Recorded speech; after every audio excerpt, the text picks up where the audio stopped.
Momento de recibir a Raúl Ponce de León y su además de noticias. ¿Cómo estás, Nicolás? Buenas noches. ¿Qué dice Raúl? Bueno, triste y vergonzosa jornada, ¿no? Para seguir Creo en que el tema. son dos términos que calzan ¿Sí? a la perfección.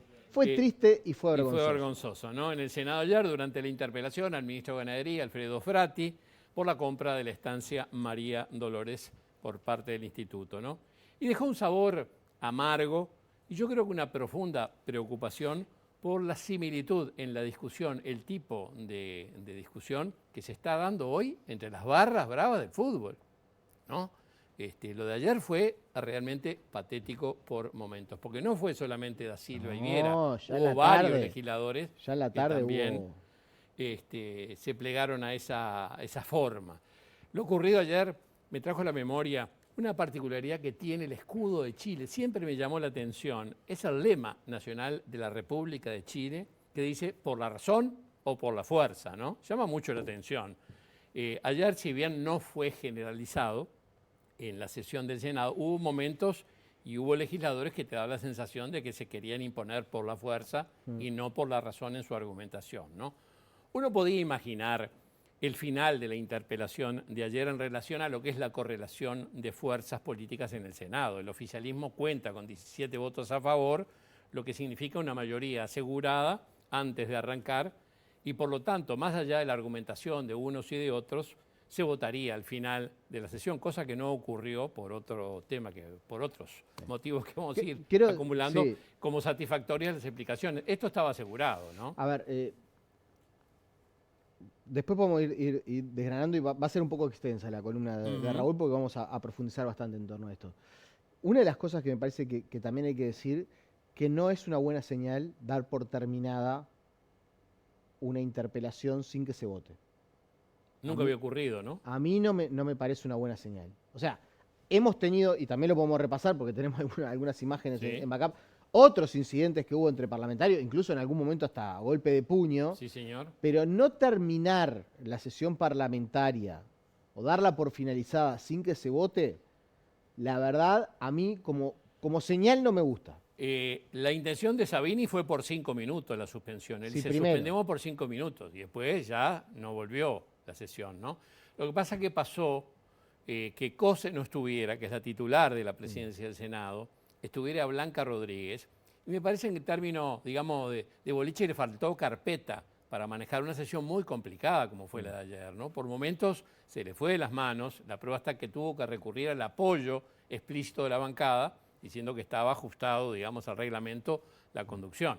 Después ese detalle de que la licencia terminaba a las 0 horas y Blanca Rodríguez no podía seguir sustituyendo a Cose, y entonces cambió al primer vicepresidente del Senado, que era Sabini, ¿no? Entonces eso complicó, me parece que con una conducción distinta desde la presidencia del Senado quizás se hubiera manejado un poco mejor. Pero ya con el final asegurado, que decíamos la mayoría le daba como satisfactoria las explicaciones que iba a dar el ministro y las autoridades de colonización, uno suponía que quizás la estrategia más importante era poner sobre blanco y negro los argumentos a favor de la compra del campo y los procedimientos hechos, ajustados a derecho por parte del oficialismo y por parte de la oposición, argumentar en contra y marcar los elementos contrarios a derecho que se incumplieron, ¿no? Una argumentación ordenada, fundamentada, que dejaba en claro para la ciudadanía, que hoy no le quedó nada claro todavía, los pro esgrimidos por el oficialismo y los contra planteados por la oposición, ¿no? Lo que quedó marcado fue una disparidad de estrategias para enfrentar la jornada clarísima, ¿no? Ni Alfredo Frati, ni Sebastián da Silva dieron nunca con el tono adecuado para lograr esclarecer las dudas que sobre el negocio de colonización están y seguirán estando. Todo fue provocación, fue de respuesta inmediata, que ya había comenzado el enfrentamiento entre ellos hace varias semanas, ¿no? Después del 14 de mayo, cuando se conoció la decisión de comprar Colonización había comprado el campo Yaí, empezó Sebastián da Silva. Frati, que le vino, ¿no?, como peludo para regalo, porque estaba en el exterior, no tuvo mucho que ver aparentemente con la compra. Cuando cayó, bueno, quedó en el medio del rodeo allí y cobró como muchos. Sí, pero no fue solamente con Frati, ¿no? También fue la situación con Aníbal Pereira, Ni que la hablar. situación entre Blanca Rodríguez, Betiana Díaz y Graciela Bianchi. Creo que ayer el tono en general no fue Pero también el de Frati, porque Frati le había hecho burro a quien era Bordaberry hace Claro, algunas no. semanas, y cuando se trataba de fundamentar, él decía que curaba bichera y lo acusaba al otro que vivía en Punta Carreta. No son argumentos muy sólidos. Pero bueno, lamentablemente el partido de anoche no se jugó sobre la base de las razones o las sin razones del contrario. Pierna fuerte, a veces con muy mala intención, agresiones lamentables que las vimos, que llevaron finalmente lo que tú decías, que al final se terminó, levantaron la sesión y no hubo, digamos, una votación al respecto. Y uno se acuerda. Yo te quería preguntar esto a vos. Vos tenés mucha más experiencia que yo. Mucho más años, ¿no? Mucha más experiencia. Demasiados. Porque, insisto, hay antecedentes de discusiones en el Parlamento, hay antecedentes, pero en los últimos años, incluso ¿no? de algún golpe de puño. En las últimas décadas. Está bien, pero hay antecedentes. Ahora, ¿vos te imaginás a legisladores, no sé? Y bueno, te puedo nombrar Tarigo, Gonzalo Sí. Aguirre, Hugo Batalla, Jorge Valle. Wilson Ferreira Aldunate. Wilson Ferreira. Wilson Ferreira, que fue legislador en la época de Pacheco. Ahí vemos algunos incidentes que se dieron hace algunos años. Con lo de Oligar Caputo. Bueno, aquello de la calle Pou. Le dijeron eso a la Ese calle fue Pou, ¿no? con Enrique Rubio. Ese fue un incidente con Enrique Rubio. ¿eh? Que también, insisto, estas cosas pasaron. Lo que a mí me parece mucho más preocupante, después te voy a plantear otro asunto que me parece incluso todavía más... Ese es el de J. De Domínguez. La Calle con Domínguez, sí, era, ¿no? con Domínguez. Digo, acá lo que me parece que bajó considerablemente no es solamente el tema de los insultos, es lo que vos hacías mención. La escasez de nivel argumentativo. Esto de que parece, de que la chicana y la frase más para Twitter que para la interpelación, es porque no hay sustento de uno y de otro lado para defender ideas, porque en el fondo, en el Parlamento, y sabés lo triste de esto, Raúl, que yo creo que está en el fondo de la cuestión también, que los legisladores que son nuestros representantes. Sí, y probablemente sean representantes de lo que es hoy la sociedad uruguaya. Yo recordaba hoy, miraba un poco buscando referencias históricas. Yo me acuerdo de una, no es que recuerde todas. Wilson Ferreira, siendo senador, gobierno de Pacheco, le apuntó a 3 ministros y renunciaron los 3 ministros. Guzmán Acosta Aguilar, ministro de Industria, por las implicancias con la impresora Polo. Tuvo que renunciar. Eso fue de las interpelaciones. Yo leí en algún momento libros y hasta las actas parlamentarias.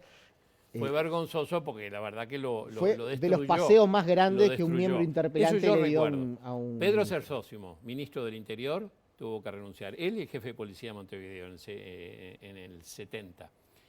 César Charlone, ministro de Hacienda en aquel momento, también lo interpeló Wilson y lo hizo renunciar. Con un nivel aparte de fundamentación, se floreaba aparte con sus condiciones de legisladores, que también ocurrió en el 2005, yo recuerdo, y eso lo tengo patente porque lo escuchamos toda la noche, lo que fue la interpelación de Yamandú Fau, que era diputado de la 99, integrante del Frente Amplio, a Carlos Manini Ríos, que era el ministro del Interior de Sanguinetti. Sí. Fue impresionante el nivel y la dureza, porque no daban ni pedían tregua en esa época. No es que se tiraban flores, no, se amasijaban, en el buen sentido. Y no renunció Manini porque Sanguinetti lo obligó a que no renunciara, porque él fue a renunciar, dijo, no, usted va, se baña, se cambia la camisa y vuelve. Dijo, si quieren censurarlo, vamos hasta el final y yo disuelvo las cámaras y llamo elecciones y ahí desarticuló. La interpelación de Alberto Curiel, Alberto Bención, 2002, plena crisis bancaria, la interpelación de Carlos Moreira a Fernando Lorenzo y a Enrique Pintado, ministro de Transporte, por el tema Pluna, ¿no? Que terminaron a la larga, bueno, ya sabemos cómo terminó el tema de Pluna en este caso, ¿no? Yo me pregunto si la dramática grieta tan presente en la sociedad argentina no comienza a emerger en la sociedad uruguaya. No general, pero si vos mirás el fútbol, hay una grieta irrecuperable. Sí, entre Peñarol Nacional, Peñarol, eso es terrible. Y en el Parlamento empezó a emerger por camiseta política y no por argumentación. Eso es lo más triste, me parece, en todo esto. Terminó sin resolución. ¿Qué va a pasar?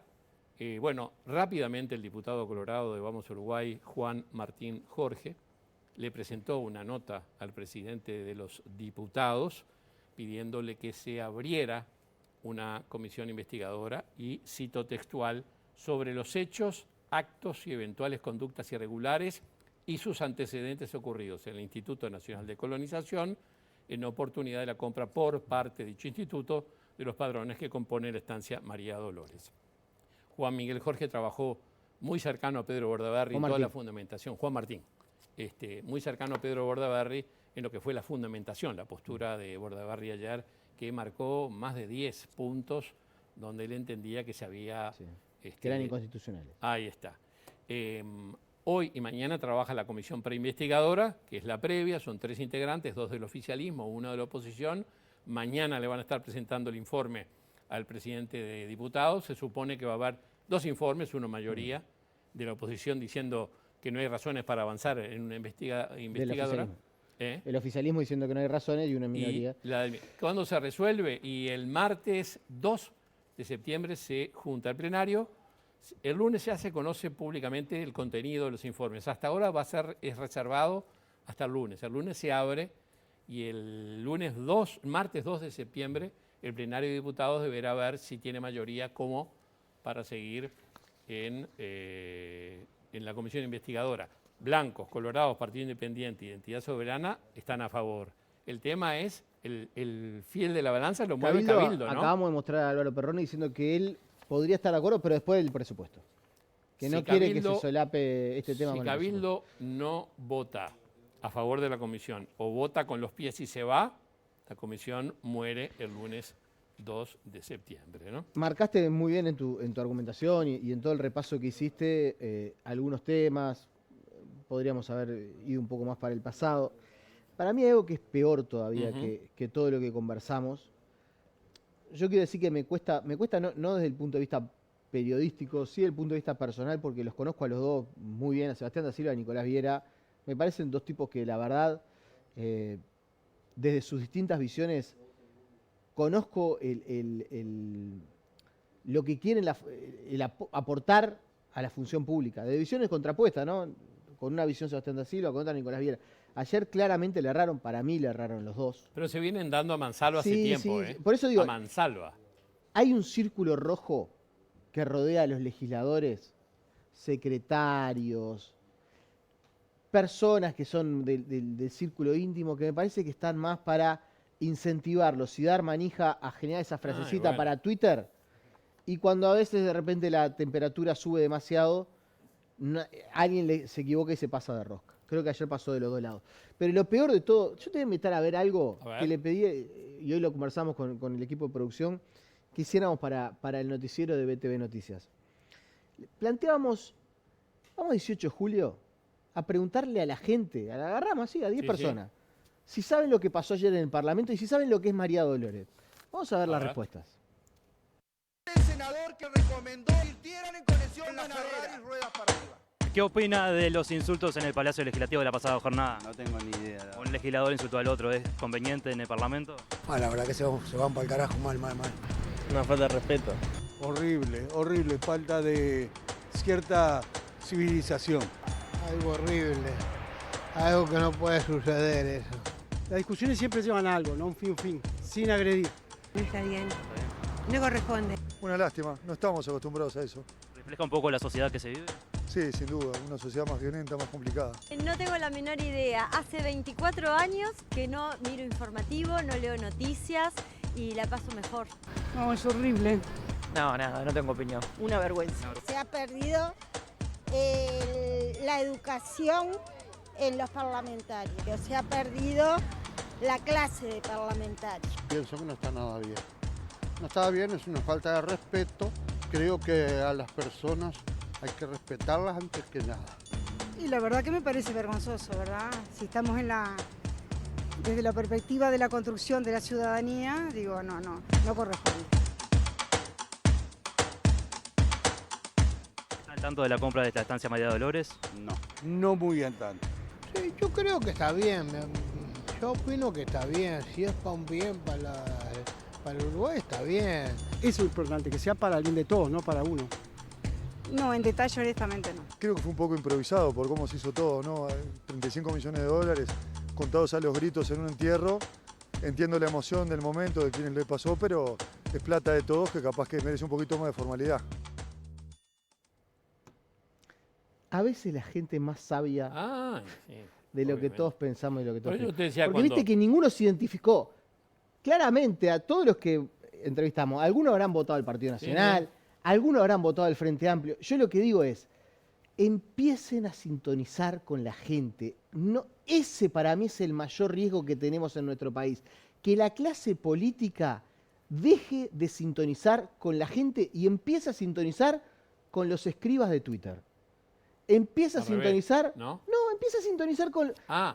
la barrita de Twitter. Totalmente. Están totalmente. legislando y discutiendo para En un Twitter mundo y no para paralelo. la gente es esto. De Es acuerdo. 18 de julio, no les gusta que se falten el respeto, no les gusta que se peleen. Algunos no tienen ni idea, una mujer que hace 24 años que no mira miro el informativo. informativo, y Entonces, soy la feliz, gente es dice. otra cosa, tiene otras necesidades, tiene otras prioridades. Empiecen a sintonizar con la gente y no con el circulito de Twitter que los No, hace sentir unos absolutamente. fenómenos o unos Y cuántas ogros. visualizaciones tenés y cuántos likes y todo eso. Terrible. Antes de terminar, no todos fueron pálidas esta semana, porque hubo otra actividad en el Parlamento, ¿no? Diputados aprobó la La ley de frontera. de antes de muerte digna. Ah, sí, la de eutanasia ¿no? y también frontera y volvió del Senado con Juan. Exactamente, eutanasia que había tenido media sanción en la legislatura anterior, pero no pasó de la Comisión de Salud de Senadores. ¿Te acordás? La senadora Carmen Sanguinetti lo frenó y no pasó a discusión de los senadores. Ahora volvió y es casi seguro su aprobación en el Senado porque tiene mayoría del oficialismo que está a favor. De los 48 diputados, votaron 47 a favor de la muerte Solamente digna. Lima se retiró de sala por Efectivamente. cuestiones religiosas. El otro tema fue lo que tú decías, política frontera. Se aprobó en diputados por unanimidad algunos aditivos que el Ejecutivo no estaba de acuerdo, que tenían que ver con la inclusión de algunos aspectos de la industria nacional. Eso fue ese paquete, fue al Senado y ahí el Poder Ejecutivo hizo valer su mayoría y sacó esos aditivos. Volvió a diputados como tercera Cámara y allí la oposición decidió no arriesgarse a que fracasara todo, porque se necesitan mayorías especiales para modificar el proyecto, ¿no? No, y aparte, el diputado no se pueden volver a... O sea, se vota lo que vuelve del Senado por sí o por A no. favor o y no, afuera. si no va a la Asamblea General, y ahí las Exacto. mayorías son especiales. Pero quieras o no, más allá de toda la vergüenza de ayer en el Senado, hubo algunos avances en legislación. Y me parece que eso es lo que tenemos que exigirle como ciudadanos, ¿no? Raúl, muchas gracias. Gracias a ti. Pausa y seguimos con más aquí en BTV Noticias.